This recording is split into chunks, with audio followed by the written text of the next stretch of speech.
Él decía que yo era su propiedad, que podía hacer lo que quisiera conmigo. Por 23 años, ese hombre me destruyó de todas las formas en que un ser humano puede destruir a otro. Pero en una noche de junio, lo esposé a la cama y le mostré que hasta la oveja más mansa tiene límite. Lo que hice con él esa madrugada cambió mi vida para siempre. Ay, mis queridos, mis amores, qué gusto tenerlos aquí hoy conmigo. Acérquense, siéntense cerquita que esta abuelita tiene una historia muy pesada que compartir con ustedes. Pero antes de empezar, déjenme presentarme bien.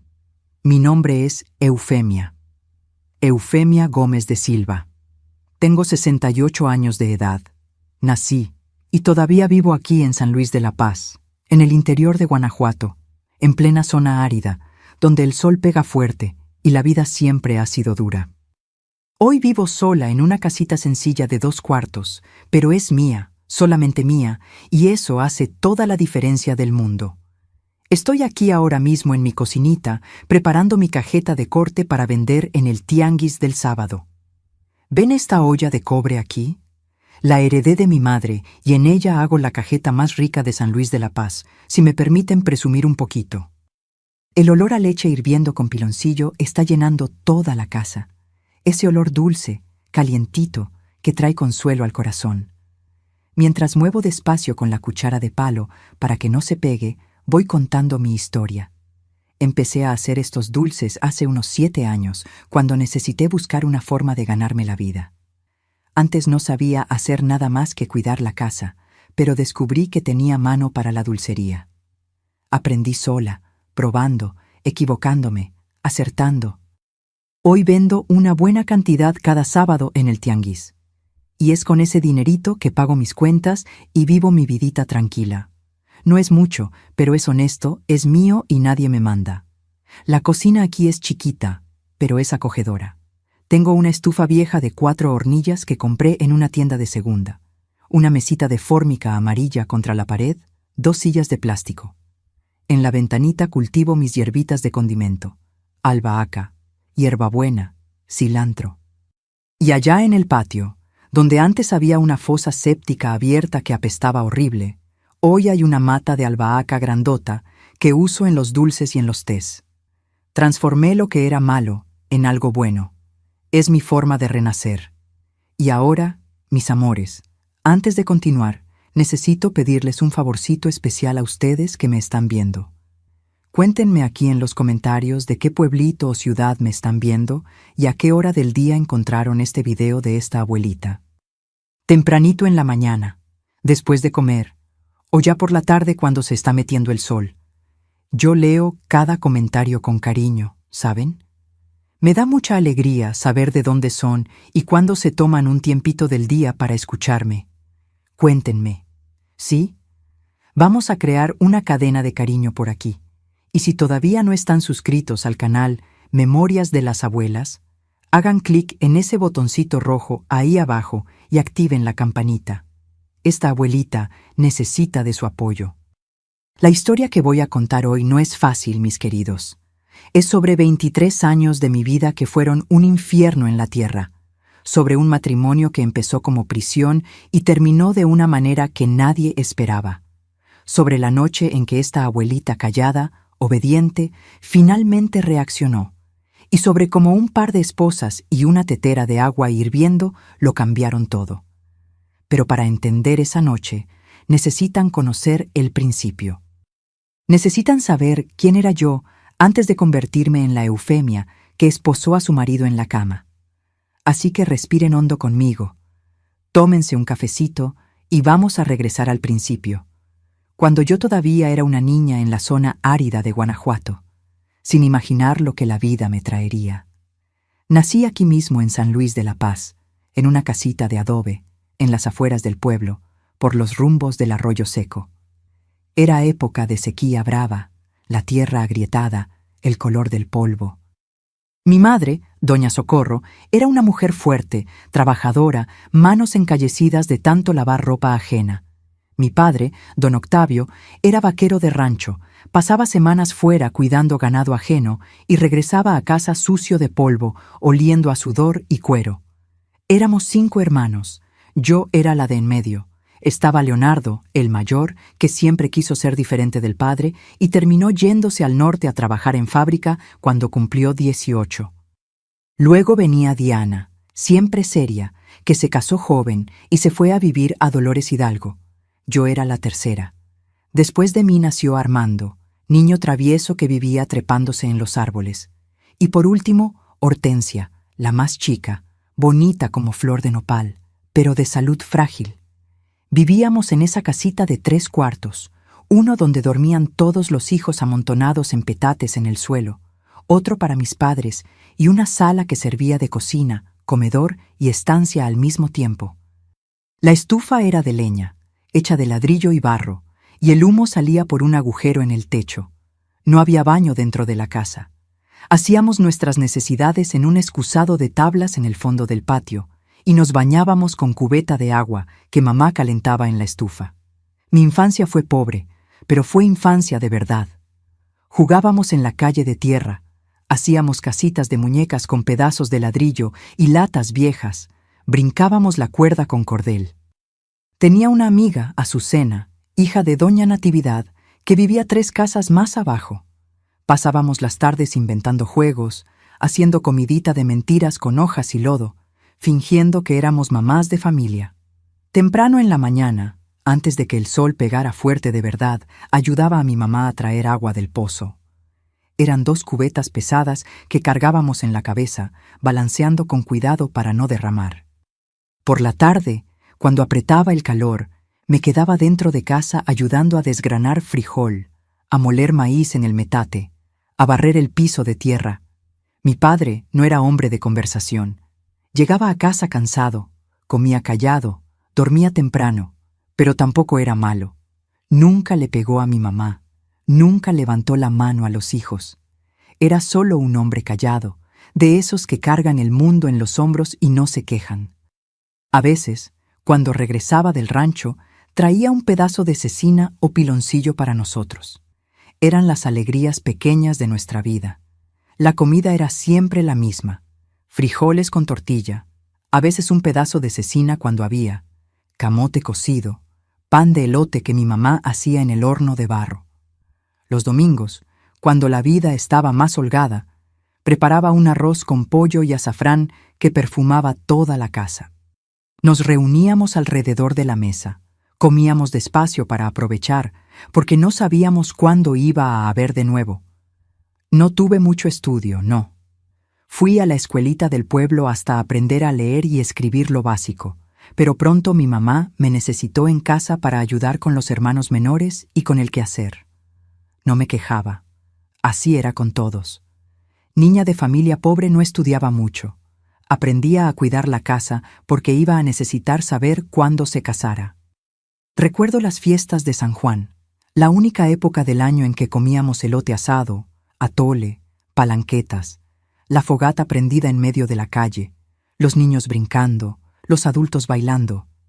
Mi mamá me hacía un vestido nuevo de manta floreada y yo me sentía la niña más bonita del mundo. Recuerdo también las procesiones, las novenas en casa de doña Finita, los rezos que mamá hacía todas las noches antes de que nos durmiéramos. Dios proteja a mis hijos, decía, haciendo la señal de la cruz en la frente de cada uno. Y yo creía que Dios protegía de verdad, que no iba a dejar que pasara nada malo. La infancia fue corta, pero fue buena dentro de lo que la pobreza permitía. No sufrí, no pasé hambre de verdad, no me pegaron. Fui niña, jugué, reí, corrí descalza en la tierra caliente. Me trepé en árboles de guayaba, me bañé con la lluvia cuando caía esa lluviecita fina que mojaba la tierra seca. Fui feliz de la manera en que se podía ser feliz en aquel tiempo y en aquel lugar. Cuando cumplí 12 años, mi cuerpo empezó a cambiar.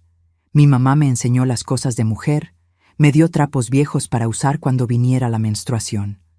Me explicó que ahora tenía que tener cuidado, que ya no podía jugar sola con los niños, que tenía que andar comportada, porque señorita, de respeto, no da motivos para que la gente hable. Poco a poco, fui dejando los juegos, me fui convirtiendo en señorita. Crecí delgada, bajita, cabello negro y lacio, amarrado en trenza. No era bonita como Hortensia, pero tampoco era fea, era común, niña común de familia pobre en la zona árida de Guanajuato, una entre tantas. Y así crecí, ayudando a mi mamá, cuidando a los hermanos menores, aprendiendo a cocinar, a lavar, a planchar con plancha de carbón, preparándome sin saber para lo que pensaban que sería mi destino. Casarme, cuidar al marido, tener hijos, repetir la vida de mi madre. No sabía en aquel tiempo que la vida tenía otros planes para mí, planes mucho peores de lo que podía imaginar, pero también planes de resistencia y nuevo comienzo que ni yo misma sabía que tenía dentro de mí. Cuando entré en la adolescencia, la vida continuó igual. Ayudaba a mi mamá con todo en la casa, cuidaba a los hermanos menores, iba a traer agua, lavaba ropa en el lavadero, pero también empecé a fijarme en los muchachos que pasaban en la calle, a arreglarme un poquito más cuando iba a misa el domingo, a soñar con el día en que me casaría y tendría mi propia casa. Tuve un noviazgo inocente cuando tenía unos 15 años. Era Gerardo, hijo de don Teodoro, que tenía una tiendita en la calle de arriba. Nos cruzábamos miradas en la iglesia. Me esperaba a la salida de misa para intercambiar 2 palabras. Una vez me dio una flor de siempreviva que cortó en el camino. Mi mamá se enteró y ya no me dejó.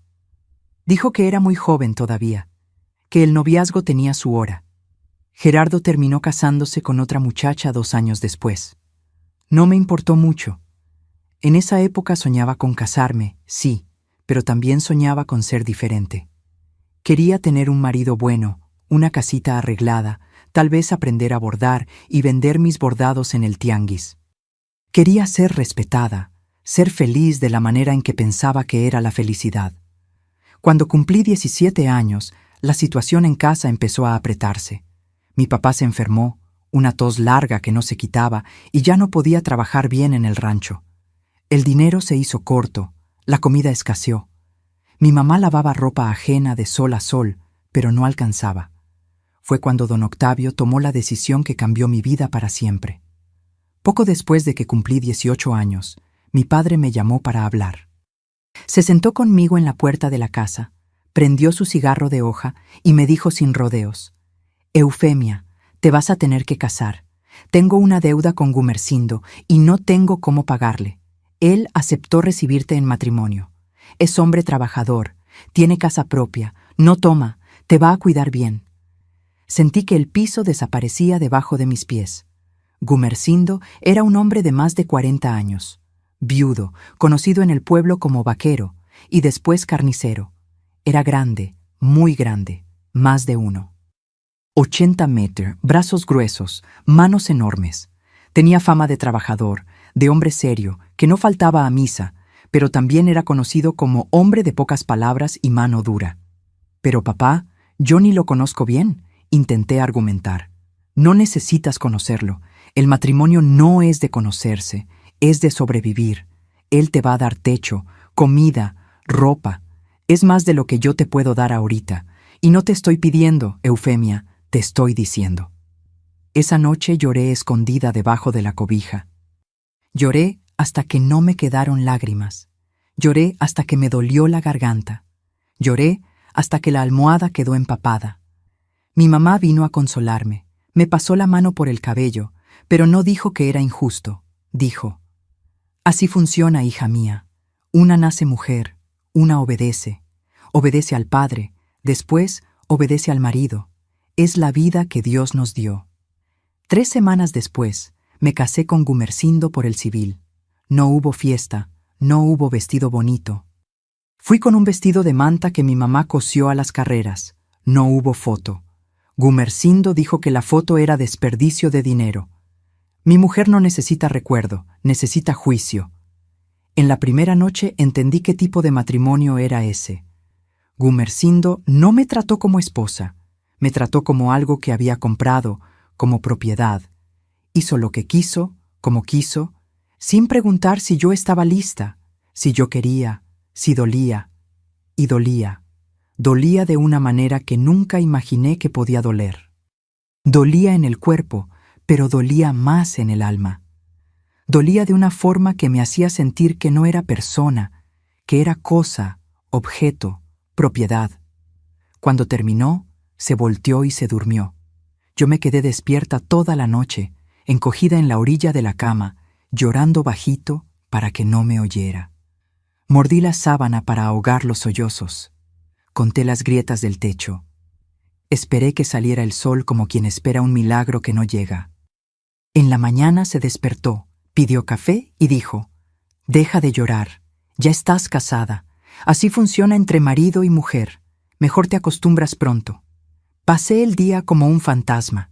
Hice el café, barrí la casa, lavé su ropa en el lavadero del patio. La casa era sencilla, de 2 cuartos, con un patio grande donde había una fosa séptica abierta que apestaba horrible. Le pedí que mandara cerrar esa fosa. Se rió. ¿La aguantas? Vas a aguantar cosas peores. No entendí lo que quiso decir, pero pronto entendí. Las primeras semanas me fueron mostrando quién era Gumersindo de verdad. En la calle, en el pueblo, era don Gumersindo, hombre de respeto, trabajador, que saludaba a todos, ayudaba a cargar el anda en la procesión, donaba carne a la iglesia. Dentro de casa era otro hombre. Era un hombre que había comprado una mujer y pensaba que podía hacer lo que quisiera con ella. Empecé a entender las reglas. El café tenía que estar listo a las 5 de la mañana, cargado, sin azúcar. La comida tenía que estar en la mesa al mediodía en punto. Si me retrasaba un minuto, tiraba el plato al suelo y yo tenía que limpiar de rodillas mientras él me miraba. La ropa tenía que estar planchada y doblada en la silla antes de que él despertara. La casa tenía que estar barrida antes de que saliera el sol. Si me equivocaba en algo, él no gritaba. Eso era lo más espantoso. No gritaba. Se acercaba despacio, me agarraba del cuello con esa mano enorme y apretaba. No hasta que me desmayara, solo hasta que entendiera. ¿Entendiste, Eufemia? ¿O necesitas entender mejor? Aprendí rápido, aprendí a no equivocarme, aprendí a leer su humor por las señales pequeñas. Cómo dejaba el sombrero en la mesa, la respiración, la mirada. Si estaba tranquilo, yo respiraba aliviada. Si estaba enojado, ya sabía que iba a haber problema.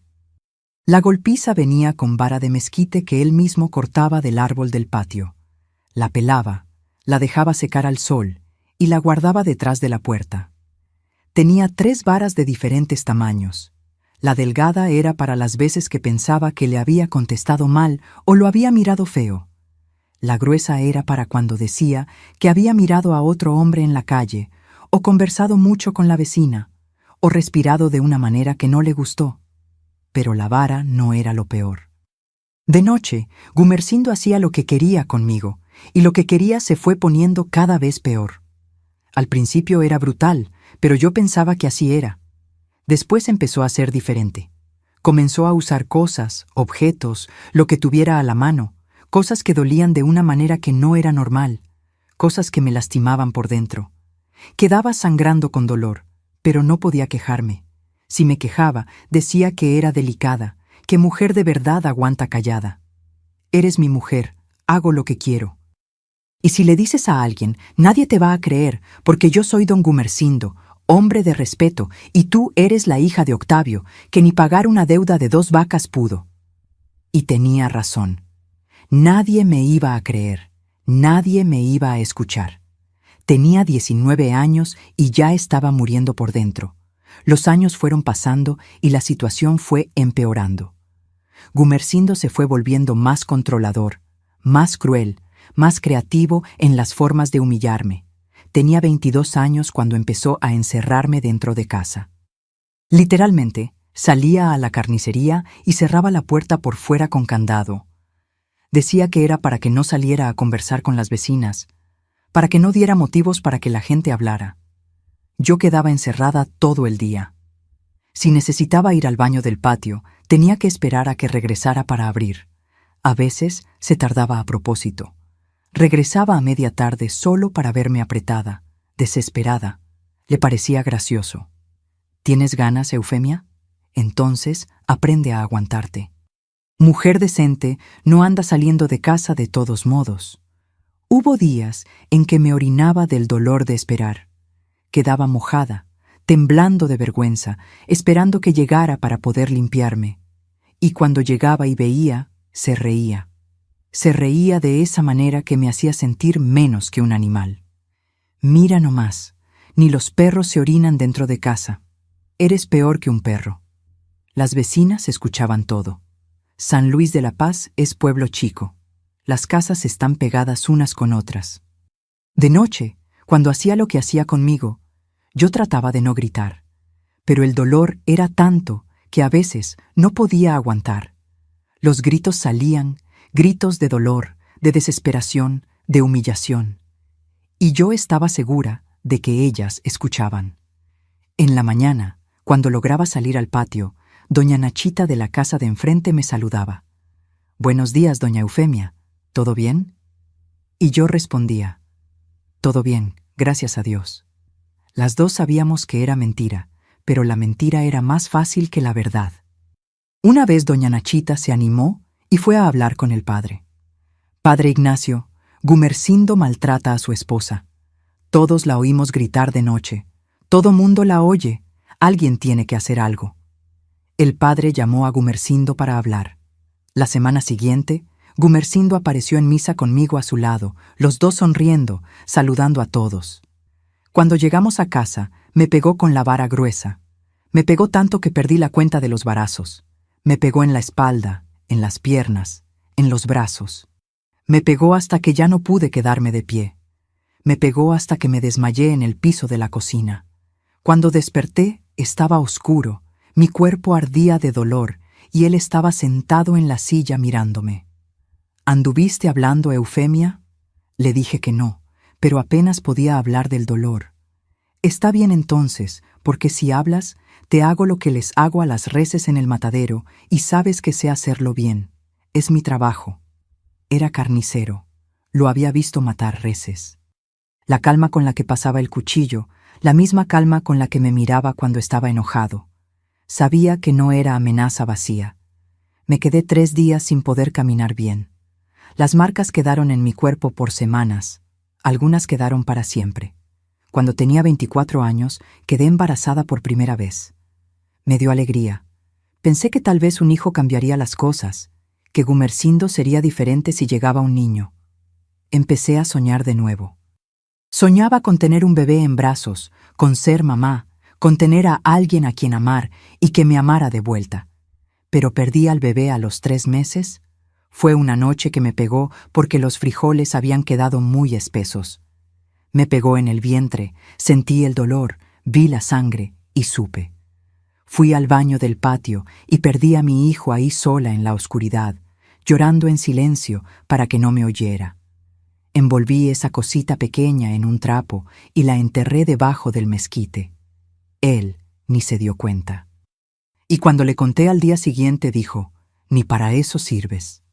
Esas palabras dolieron más que cualquier golpiza. Dolieron más que todo lo que me había hecho, porque me hicieron sentir que no servía ni para la cosa más básica que una mujer podía hacer. Quedé embarazada de nuevo a los 26. Esta vez tuve más cuidado. Hacía todo perfecto para que no tuviera motivo de pegarme, pero perdí de nuevo. Desperté en un charco de sangre y dolor, y de nuevo dijo lo mismo. «Ni para eso sirves». Quedé embarazada una tercera vez a los 28. Esta vez llegué a los 4 meses. Estaba empezando a creer que lo iba a lograr. Hablaba con mi hijo en el vientre, le prometía que lo iba a proteger, que iba a ser una buena mamá, pero una noche que me pegó con mucha fuerza porque había quemado el arroz. Sentí el dolor, vi la sangre y supe que había perdido de nuevo. Fui al hospital sola, de madrugada, sangrando, muriéndome de dolor. Caminé las 6 cuadras hasta el centro de salud, agarrándome el vientre, dejando un rastro de sangre en la calle de tierra. Él ni me acompañó. Dijo que tenía que trabajar temprano. La enfermera que me atendió vio las marcas en mi cuerpo y no preguntó nada. Solo bajó los ojos y me cuidó en silencio. Después de esa tercera vez, mi cuerpo no quedó embarazado más. Creo que mi matriz se rindió. Creo que mi cuerpo sabía que no debía traer un niño dentro de esa casa de horror. Y Gumersindo dejó de querer hijos, pero no dejó de usarme. Si no era para hacer hijos, era para satisfacerse. Y su satisfacción siempre estaba en el límite de la crueldad. Siempre era hacerme sentir que no era persona. Era hacerme sentir que era menos que ese lodo podrido de la fosa que nunca quiso cerrar. Cada noche era una pesadilla. Aprendí a salirme de mi cuerpo. Aprendí a mirar al techo y fingir que estaba en otro lugar, que eso no me estaba pasando a mí, que ese cuerpo que él usaba no era mío, pero siempre regresaba, siempre sentía el dolor, siempre lloraba después, sola en el patio, mirando las estrellas, preguntándome qué había hecho para merecer eso. A veces pensaba que si hubiera tenido un hijo, las cosas habrían sido diferentes. Pero después pensaba, si hubiera tenido un hijo, iba a crecer viendo, iba a aprender o iba a sufrir también. Tal vez mi cuerpo sabía que no debía traer un niño dentro de esa casa. Mi mamá murió cuando yo tenía 30 años. Mi papá ya había muerto 2 años antes. No tuve ni la oportunidad de despedirme bien. Gumersindo dijo que el velorio era pérdida de tiempo. Me dejó ir al entierro, pero tenía que regresar antes de que oscureciera. Fui, vi enterrar a mi mamá, lloré en silencio y regresé a casa, a mi prisión. El día del entierro de mi mamá lloré tanto que pensé que me iba a secar por dentro. Lloré por mi mamá, lloré por mí, lloré por la vida que pudo haber sido y nunca fue. Cuando regresé a casa, antes de que oscureciera como él mandó, él estaba esperándome. «Lloraste mucho», fue lo que dijo. «Ahora ven acá a limpiarte esa cara y a hacerme mi cena. Los muertos no vuelven, pero yo estoy vivo y con hambre». Mis hermanos se esparcieron. Leonardo estaba en Monterrey, trabajando en fábrica. Diana estaba en Dolores Hidalgo con su marido. Armando se había ido a León. Hortensia había muerto joven de tuberculosis antes de que yo me casara. Yo estaba sola en el mundo, y Gumersindo era todo el mundo que me quedaba. Un mundo de dolor, un mundo de terror, un mundo donde yo no era nada. A los 35 años estaba completamente quebrada. Por fuera era solo hueso y piel. No comía bien porque él no me dejaba. Decía que tenía que comer menos para no engordar, que al hombre no le gusta mujer gorda. Pesaba menos de 50 kilos. Estaba débil, anémica. El cabello se me caía en mechones cuando me peinaba. Tenía que amarrarme el cabello bien apretado para esconder las calvas. Por dentro estaba peor, mucho peor. Me había rendido de todo. Despertaba cada día sin motivo para continuar. Hacía las cosas automáticamente. Vivía sin vivir. Había días en que miraba el cuchillo de cortar carne y pensaba en usarlo en mí misma, solo para dejar de sentir, solo para acabar con eso de una vez. Pero era muy cobarde hasta para eso. Y la fosa seguía ahí abierta, apestando, llena de lodo podrido, de bichos, de cosas que se pudren. Todos los días lavaba ropa en ese lavadero cerca de la fosa, con ese olor entrándome por la nariz, por la boca, pegándose en mi piel. Todos los días miraba ese hoyo hondo, lleno de oscuridad, y empecé a pensar cosas. Al principio, miraba la fosa y pensaba, si me caigo aquí dentro, nadie me va a sacar, nadie me va a extrañar. Era un pensamiento de desesperación, de rendición, pero poco a poco el pensamiento fue cambiando. Empecé a mirar la fosa y pensar otras cosas. Cosas sobre Gumersindo, sobre justicia, sobre venganza. Una vez, una gallina se cayó dentro de la fosa. Gumersindo me mandó que la sacara con la mano. Metí el brazo en ese lodo negro hasta el hombro. El olor era tan fuerte que vomité al lado. Él se quedó mirando, riéndose de esa risa que me erizaba la piel. ¿Ves, Eufemia? Si te caes ahí dentro, nadie te va a sacar. Te vas a pudrir junto con la mierda y el mundo va a estar mejor sin ti.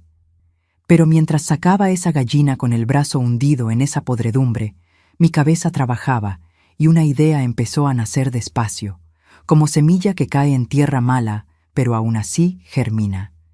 Una idea oscura, peligrosa, pero que me daba por primera vez en años una puntita de esperanza. Tenía 38 años cuando la idea se hizo clara. No iba a ser la fosa, iba a ser otra cosa. Algo que lo hiciera sentir exactamente lo que yo sentía. Algo que destruyera en él lo que más se enorgullecía, lo que más usó para destruirme. Y fue ahí que empecé a planear. La idea tardó 3 años en madurar, 3 años juntando valor, 3 años planeando cada detalle, porque sabía que tendría una sola oportunidad. Si me equivocaba, me mataba. Y no sería muerte rápida, sería despacio, con sufrimiento, de la manera en que le gustaba hacer las cosas. Empecé despacio. Primero compré un par de esposas de un vendedor ambulante en Dolores Hidalgo. Gumersindo me llevó para una consulta médica porque tenía una infección que no se quitaba. Mientras él estaba en la farmacia, entré en un puesto y compré. El vendedor me miró extrañado, una mujer de 41 años comprando esposas. Es regalo para mi sobrino, mentí. Le gusta jugar a los policías. El vendedor vendió sin preguntar más. Escondí las esposas en el fondo de una lata de harina que estaba en lo alto del armario. Gumersindo nunca metía mano en la cocina.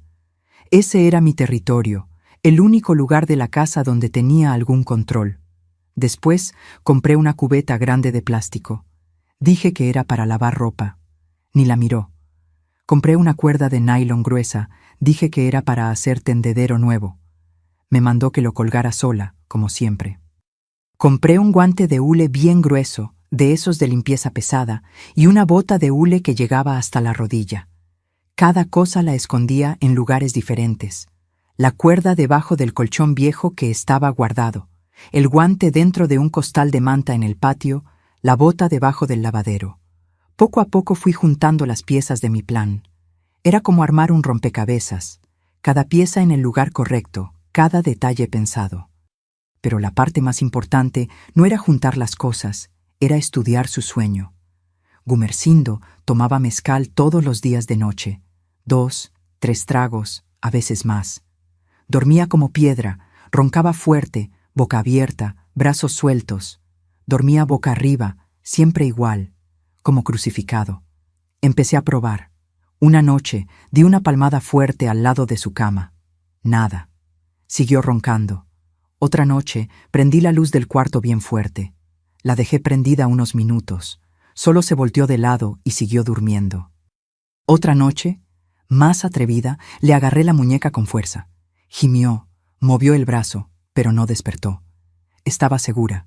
Cuando dormía con mezcal en la cabeza, no despertaba con nada. Pero todavía faltaba la última parte, la más importante, la más asquerosa, la que iba a hacerlo sentir exactamente lo que yo sentí por más de 20 años. Empecé a observar la fosa con ojos diferentes, ya no con asco, ya no con miedo, con propósito. Ese lodo negro, podrido, lleno de gusanos y cosas que no tienen nombre, iba a servir para algo. Iba a servir para la justicia. Una semana antes del día que escogí, tuve un sueño. Soñé con mi mamá. Estaba sentada en la puerta de la casa antigua, esa de adobe, donde crecí. Estaba joven, bonita, sonriendo. Me miró y dijo: «Hija, hasta el cordero más manso tiene dientes. Llega una hora en que muerde». Desperté sudada, el corazón latiendo fuerte, las manos temblando, y supe que había llegado la hora. Escogí un miércoles de junio, día común, nada especial. Gumersindo trabajó todo el día en la carnicería. Regresó a casa al final de la tarde, comió la cena que preparé, carne asada con camote, se quejó de que el café estaba aguado y se fue a tomar su mezcal en el portal. Yo había puesto un trago extra en la botella y la dejé en la mesa, como si se me hubiera olvidado. Se lo tomó todo. A las 10 de la noche estaba desmayado en la cama, roncando, boca abierta, indefenso. Pero esperé. Esperé hasta medianoche para estar completamente segura de que no iba a despertar. Me quedé sentada en la silla de la cocina, mirando el reloj en la pared, el corazón latiendo como tambor de procesión. Cada minuto parecía una hora. Cada segundo era una eternidad. Rezaba bajito, pedía fuerza, pedía valor, pedía perdón por lo que iba a hacer, o tal vez pedía justicia. Ya no sé. Cuando el reloj marcó medianoche, me levanté. Las piernas me temblaban tanto que tuve que agarrarme de la mesa. Tomé las esposas escondidas en la lata de harina. Tomé la cuerda debajo del colchón viejo y regresé al cuarto. Me quedé parada en la puerta unos 2 minutos, solo mirándolo. Ese hombre grande, 1,85 m de pura maldad, ahí acostado, roncando, indefenso. Esas manos que me pegaron miles de veces, sueltas, abiertas. Esa boca que dijo cosas que ninguna mujer debería escuchar, abierta, babeando. Respiré hondo, cerré los ojos. Pensé en cada noche de dolor, en cada golpiza, en cada humillación, en cada hijo que perdí, en cada vez que supliqué misericordia, y él se rió. Y empecé. Primero levanté con cuidado su brazo derecho. Despacio, bien despacio, puse la esposa en la muñeca y la cerré en la barra de hierro de la cabecera de la cama. Gimió. Mi corazón casi se detuvo. Esperé. Volvió a roncar. Respiré aliviada. Hice lo mismo con el brazo izquierdo. Las 2 manos esposadas, abiertas, lejos del cuerpo. Después amarré los pies con la cuerda de nylon, firme, apretado, en las patas de la cama de hierro.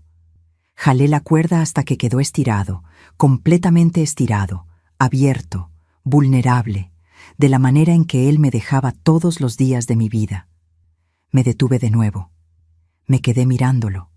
5 minutos, 10 minutos, mirando ese cuerpo que me lastimó de todas las formas posibles, esas manos que golpearon, que apretaron mi cuello, que me lastimaron, esa boca que insultó, que humilló, que ordenó, esa parte de él que fue el arma que más usó contra mí, todo ahí indefenso en mis manos.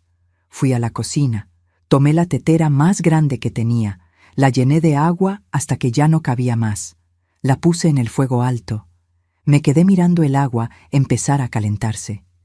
Primero las burbujitas chicas, después las grandes, después el agua bailando, hirviendo, silbando, el vapor subiendo, llenando la cocina. Gumersindo seguía roncando en el cuarto. No oyó nada. Cuando el agua estaba hirviendo violentamente, agarré la tetera con un trapo grueso. Me temblaban tanto las manos que casi la tiro. Regresé al cuarto. Me detuve en la orilla de la cama. Lo miré una última vez durmiendo. Miré esa parte de su cuerpo de la que tanto se enorgullecía, su masculinidad, como dicen los hombres, su arma, el instrumento de mi destrucción. Y derramé. Derramé el agua hirviendo justo ahí, en esa parte, en eso que más usó para lastimarme.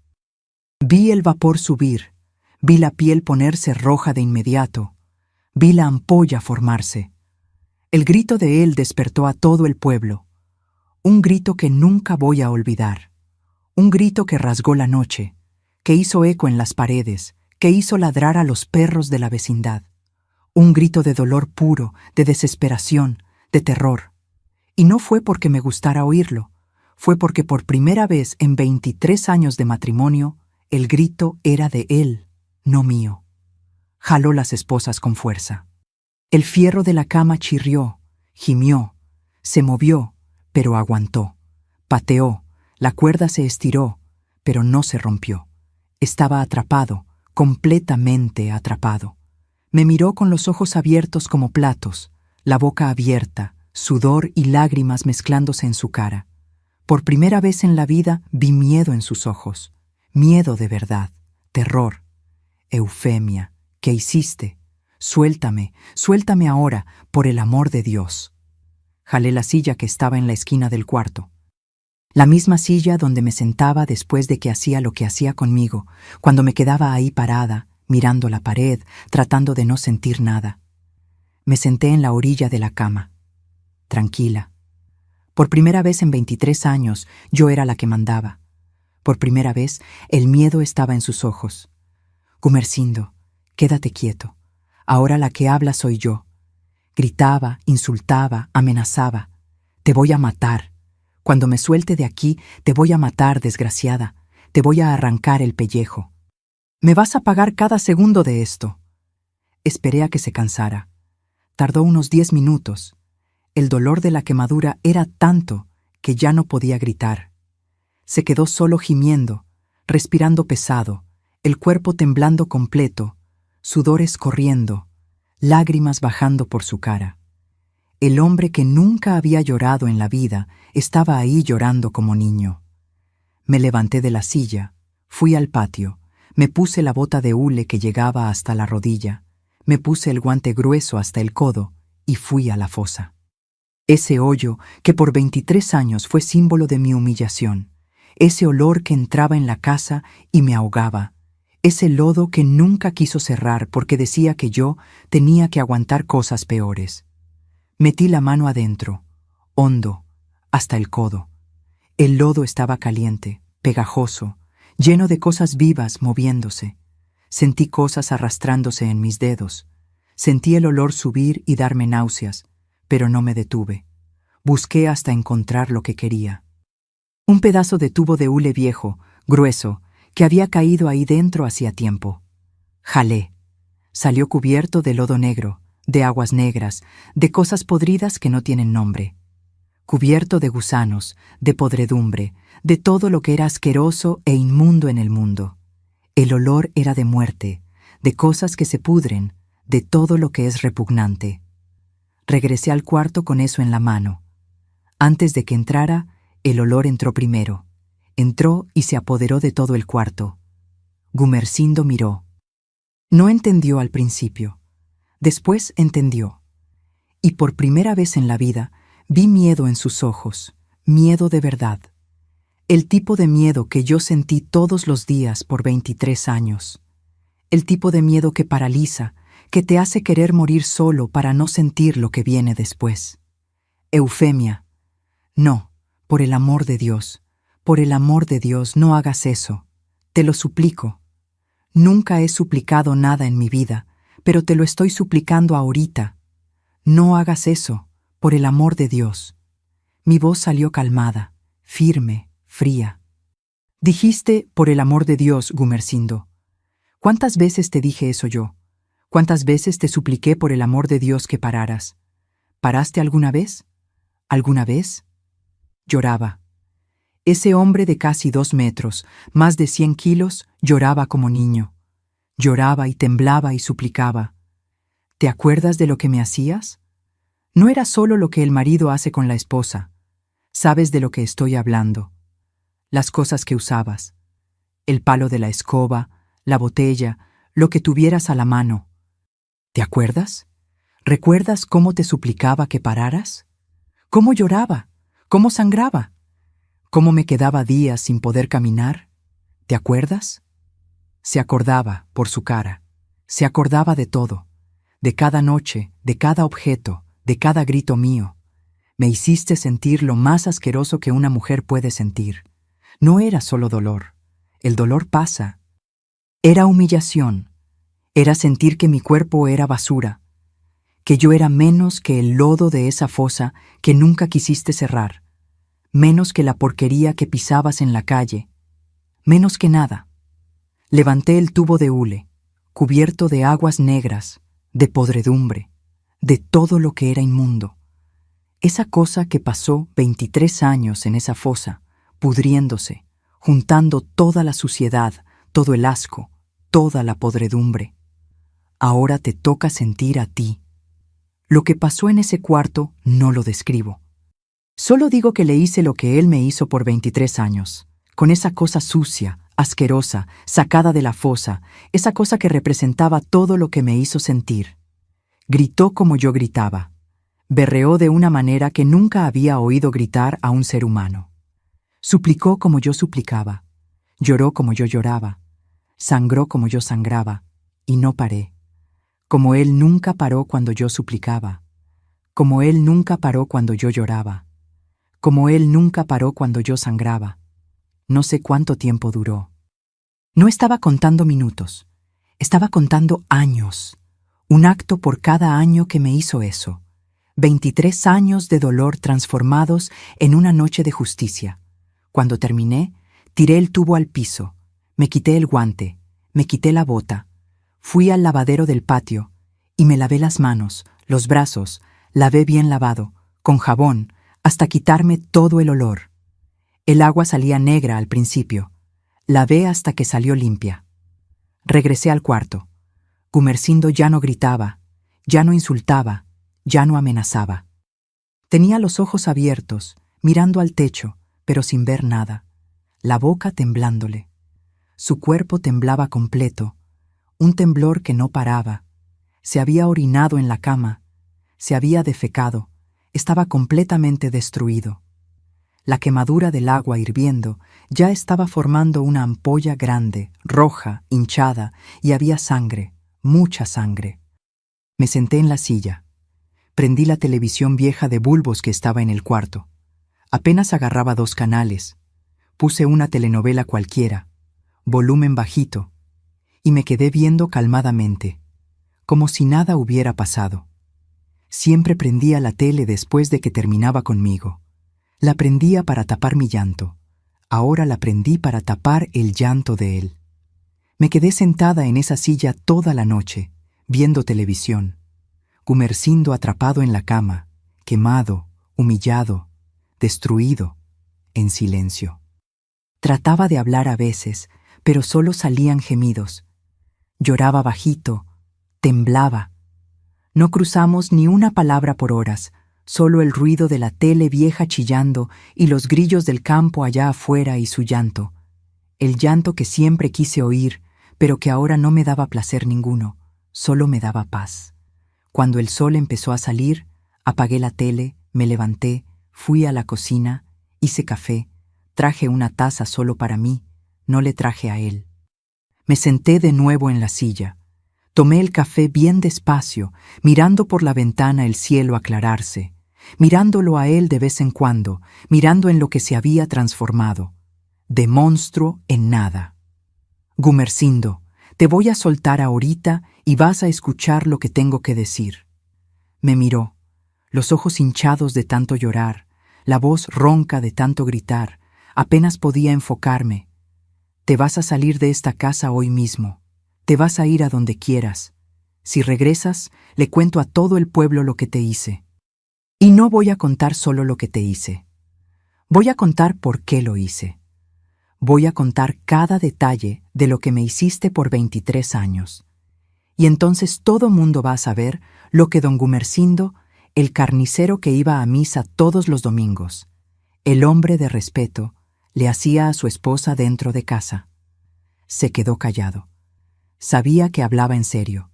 Sabía que su vida en San Luis de la Paz se había acabado. Si llamas a la policía, les enseño las marcas en mi cuerpo. 23 años de marcas, Gumersindo. Cicatrices que no se quitan. Quemaduras de cigarro, marcas de cinturón, marcas de cuerda. Huesos que se quebraron y pegaron chueco porque no me llevaste al doctor. Dientes que perdí porque me pegaste en la boca. Y cuento todo, cada detalle, el cinturón, la vara, las cosas que usabas de noche, todo. Tengo testigos, las vecinas que oyeron mis gritos por años, el padre al que engañaste. ¿A quién crees que le van a creer? Solté las esposas. Gimió cuando se las quité. Las muñecas estaban lastimadas, moradas. Desamarré la cuerda de los pies, no se movió. No podía. Se quedó en la cama encogido, temblando. El hombre grande, fuerte, violento, encogido como animal acorralado, como rata de alcantarilla. Le tiré un pantalón y una camisa encima. Vístete, agarra tus cosas y sal de mi casa. Por primera vez en 23 años dije, mi casa. No nuestra casa, no su casa, mía. Trató de vestirse, tardó casi media hora. Gemía de dolor con cada movimiento. Logró ponerse el pantalón y la camisa. Agarró una bolsa, metió unas ropas con dificultad, la cartera, los documentos. No se llevó nada más. Salió cojeando, encorvado, agarrándose de la pared, sin voltear atrás, sin mirarme. Los vecinos lo vieron salir. Doña Nachita estaba barriendo la banqueta. Soltó la escoba. «Don Gumersindo, ¿está todo bien? ¿Se siente mal?» No respondió, ni la miró. Se subió al carro viejo con dificultad y se fue, manejando despacio, casi chocándose con el poste de la esquina. Nunca regresó. El pueblo empezó a chismear. ¿Qué pasó con don Gumersindo y doña Eufemia? Dicen que salió de la casa de mañana temprano, cojeando, con cara de haber visto al diablo. ¿Será que ella le hizo algo? Esa Eufemia siempre fue tan calladita. Unos decían que había conseguido otra mujer, otros decían que yo me había vuelto loca. Otros decían que había perdido todo en el juego. Otros decían que se había enfermado de una enfermedad mala. Nadie se acercó a la verdad. Yo no le conté a nadie. No necesitaba. Lo que importaba es que se había ido. La casa estaba vacía. El cuarto estaba vacío. Su olor se estaba yendo poco a poco. Y cada día que pasaba sin él, respiraba un poco más hondo, un poco más libre, un poco más viva. Supe después, por una vecina que tenía familia en Celaya, que Gumersindo había terminado allá en casa de un primo. Nunca le contó a nadie lo que había pasado. ¿Cómo iba a contar? Iba a decir que su esposa de 41 años, 50 kilos, lo había esposado en la cama, quemado con agua hirviendo y hecho lo que hizo. La vergüenza era demasiado grande. El orgullo de macho mexicano no lo dejaba. Cargó con eso en silencio. Como yo cargué 23 años. 6 meses después, la misma vecina me contó que estaba enfermo. La quemadura se le había infectado feo. No había ido al doctor por vergüenza.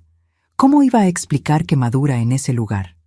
Cuando finalmente fue, porque el dolor era insoportable y el olor de la infección estaba tomando el control, estaba muy grave. Infección seria, generalizada. Necesitó cirugía de emergencia. Perdió parte de eso de lo que tanto se enorgullecía. El doctor dijo que si hubiera esperado una semana más iba a perder todo o se iba a morir. 2 años después, supe que había muerto solo en un cuarto de pensión en Celaya. El primo lo encontró en la mañana. Había muerto durante la noche. Causa de muerte en el acta. Complicación de salud agravada por infección crónica que nunca curó bien.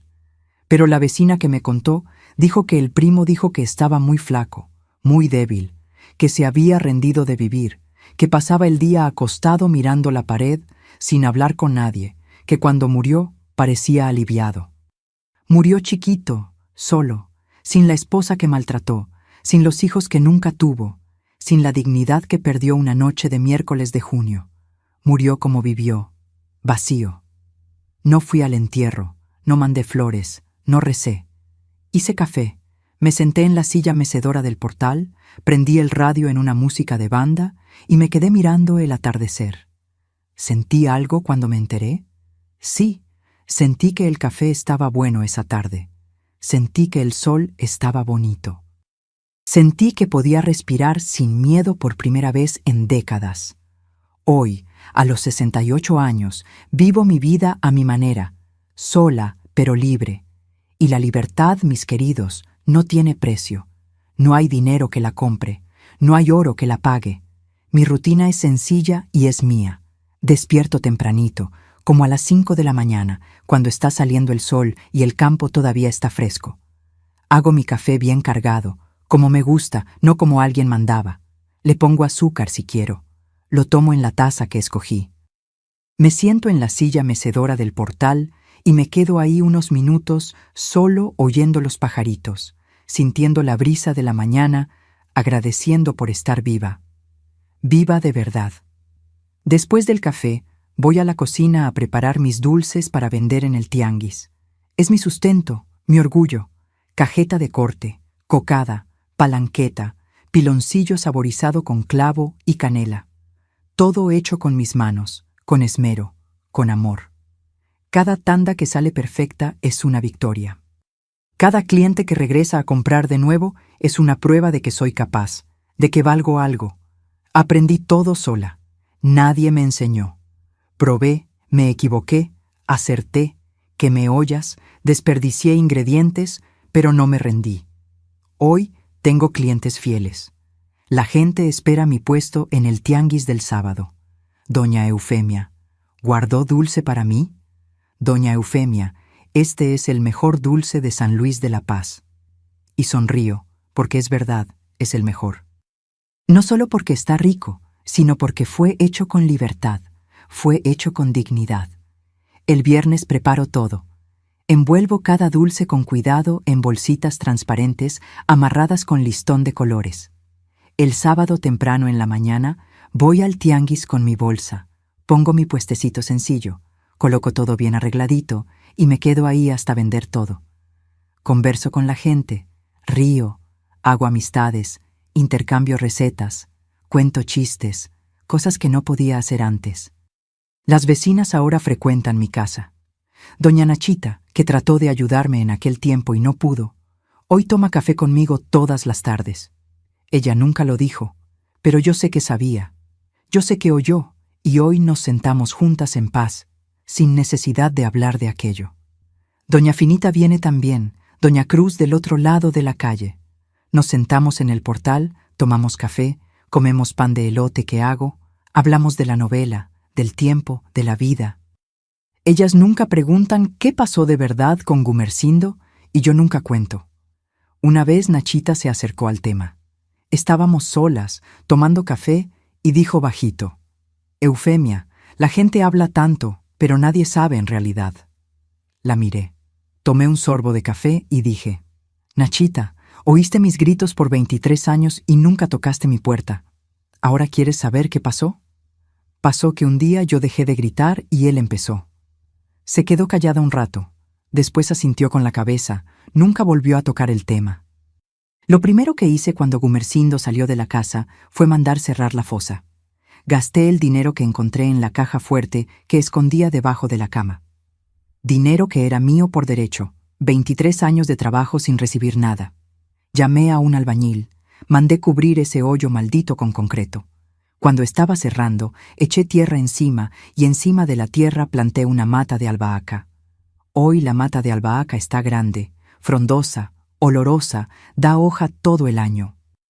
Uso las hojas en los dulces, en los tés, en las comidas. Donde había cosa podrida, ahora hay condimento. Donde había olor de muerte, ahora hay olor de vida. Es mi manera de transformar lo que era malo en cosa buena. Es mi símbolo de renacer. Quité las varas de mezquite de atrás de la puerta, las 3. Las llevé al patio y las quemé. Me quedé mirando el humo subir al cielo hasta volverse ceniza. Cuando acabó, barrí la ceniza y la tiré. La tiré bien lejos. No guardé nada que me recordara aquel tiempo, nada. Cambié la cama, la cabecera de hierro donde puse las esposas, la vendí al fierrero. Compré una cama de madera sencilla con un colchón nuevo, suavecito, cómodo, sábanas blancas con flores amarillas que escogí. Por primera vez en la vida, escogí mis propias sábanas. Parece tontería, pero no lo es. Es libertad. No tengo hijos, no tengo nietos, no tengo marido, pero tengo paz. Y la paz después de 23 años de guerra es un lujo, es riqueza, es todo. Hay gente que me mira con lástima. Pobrecita de doña Eufemia, solita, sin familia. Pero yo no soy pobrecita. Soy libre y prefiero 1000 veces estar sola y libre que acompañada y presa. Prefiero 1000 veces mi soledad que la compañía de él. De noche, cuando me acuesto en mi cama, en mis sábanas que escogí, miro al techo y agradezco. Agradezco por haber sobrevivido. Agradezco por haber tenido valor aquella noche de junio. Agradezco por cada día que despierto y no hay nadie mandándome, nadie pegándome, nadie usándome, nadie destruyéndome. Toda mañana cuando me siento en la silla mecedora con mi café, miro al patio, veo la mata de albahaca creciendo bonita encima de la fosa cerrada, siento el olor del condimento en lugar del olor de aguas negras y sonrío. Porque esta es mi victoria, pequeña, sencilla, pero mía. Transformé mi vida, planté esperanza donde solo había podredumbre y hoy cosecho los frutos de ese valor. Llegué al final de mi historia y sé que no fue fácil de escuchar. Sé que fue pesado. Sé que hay gente que está en shock, que está enojada conmigo, que está pensando que hice mal, pero necesitaba ser contada de la manera en que pasó, sin adornos, sin mentiras. Si eres una mujer que está viviendo una situación parecida a la que yo viví, si le tienes miedo a tu propio marido, si te golpean, si te humillan dentro de tu propia casa, si te usan como objeto, si no puedes salir de casa, si no puedes hablar con nadie, Si vives con miedo todos los días, quiero que sepas una cosa. No tienes que aguantar. No importa lo que él diga, no importa cuánto tiempo lleve así, no importa si es hombre de respeto allá afuera. Dentro de casa, si te maltrata, no merece ningún respeto. Yo aguanté 23 años porque pensaba que no tenía salida, porque pensaba que mujer casada tenía que aguantar, porque pensaba que nadie me iba a creer, porque tenía miedo de morir si trataba de salir. Pero tú no necesitas aguantar 23 años como yo aguanté. No necesitas aguantar ni un día más. Puedes salir ahora, hoy, en este minuto. Busca ayuda. Habla con alguien de confianza. Denuncia. En cada país, en cada ciudad, existen personas y lugares listos para ayudar a mujeres en situación de maltrato. No estás sola. Parece que sí. Lo sé. Yo también pensaba que estaba, pero no lo estás. Hay gente que quiere ayudar. Hay gente que te va a creer. Y si conoces a alguien que está pasando por esto, una vecina, una amiga, una familiar, una compañera de trabajo, no finjas que no ves. No finjas que no oyes. No seas como doña Nachita que oyó mis gritos por años y no hizo nada. Extiende la mano. Ofrece ayuda. A veces, una palabra de apoyo, un lugar seguro, un oído que escucha puede salvar una vida. Yo sobreviví, pero muchas no sobreviven. Mueren en manos de los maridos, mueren en silencio, mueren sin que nadie sepa, y esto no puede continuar. El silencio protege al agresor. Hablar es el primer paso para liberarse. Cuento mi historia no para que sientan lástima por mí. La cuento para mostrar que la resistencia es posible, que el nuevo comienzo es posible, que podemos transformar el dolor en fuerza, la podredumbre en condimento, la prisión en libertad, la muerte en vida. Mi dolor se volvió mi misión, mostrar que ninguna mujer necesita aceptar ser maltratada, que la dignidad no se negocia, que el respeto no se suplica, se exige, que no nacimos para ser propiedad de nadie, que nacimos para ser libres. Y ahora, mis queridos, voy a hacerles un pedido final. Si vieron hasta aquí, si mi historia tocó su corazón de alguna manera, hagan clic en ese botoncito rojo ahí abajo y suscríbanse a este canal Memorias de las Abuelas. Activen la campanita, porque cada suscripción es una persona más oyendo historias que necesitan ser contadas. Es una persona más que puede reconocer las señales y ayudar a alguien. Es una persona más que no se va a quedar en silencio cuando vea a alguien sufriendo. Y déjenme un comentario diciendo solo una palabra: coraje. Solo eso. Quien vio hasta el final va a entender. Esa palabra me va a mostrar que escucharon, que entendieron, que no se van a quedar en silencio si ven a alguien sufriendo, que van a ser la ayuda que alguien necesita. Háganlo ahora. No esperen ni un minuto más. Compartan este video con quien crean que necesita escucharlo. Puede salvar una vida, puede ser la diferencia entre alguien que sigue sufriendo y alguien que se libera. Mi historia es dura, lo sé, es pesada, es difícil de digerir, pero prefiero que duela un poquito escuchar que duela toda una vida vivir. Comparto mis heridas no para ganar vistas o likes. Las comparto porque el silencio protege al que agrede. Hablar es romper la cadena. Hablar es prender la luz. Y si una mujer reconoce las señales por mi relato, si una mujer tiene el valor de salir por mi historia, ya valió cada lágrima que derramé contando esto aquí. Transformé mi dolor en propósito, en alerta, en mano extendida para quien todavía está presa. Y si tú o alguien que conoces está pasando por situación parecida, sepan que en cada país, en cada comunidad, existen recursos y personas listas para ayudar.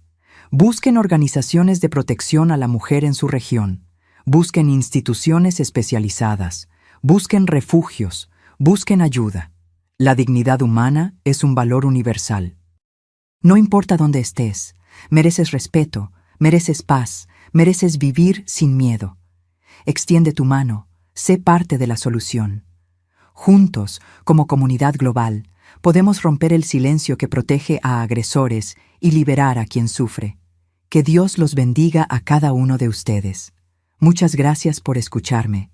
Muchas gracias por estar aquí. Muchas gracias por no cerrar los ojos al sufrimiento ajeno. Que Dios los acompañe.